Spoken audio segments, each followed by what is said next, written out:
আমি কে? আমি হলাম জীবের স্বরূপ মাত্র।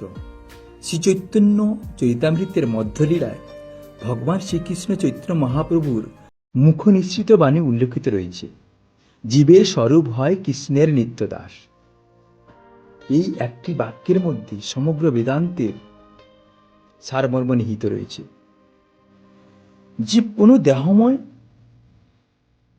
মন নয়, জীব কোনো সামাজিক পরিচয় নয়, জীব হলো এক আত্মা, জীব হলো চৈতন্যময় সত্তা। ভগবদ্গীতায় উল্লেখিত রয়েছে, ন জায়তে শ্রিয়তে বা কদাচিৎ নান্যং ভূত্বা ভবিতা বা ন ভুয়। অর্থাৎ আত্মার জন্মও হয় না, আত্মার মৃত্যু হয় না। শ্রীকৃষ্ণ নিত্য আর জীব নিত্য।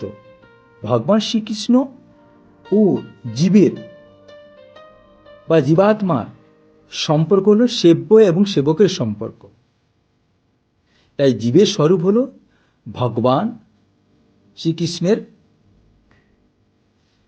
নিত্য দাস হিসাবে নিজেকে পরিচিত করা বা পরিচয় লাভ করা। শ্রীমদ্ ভাগবদ্গীতা বলা হয়েছে, ত্রত্তাপান এব জিজ্ঞাস ব্রহ্মাত্মানুভব পাব। জীবের আসল কর্তব্য হলো আত্মার স্বরূপ হয়ে নিজেকে প্রকাশিত করা।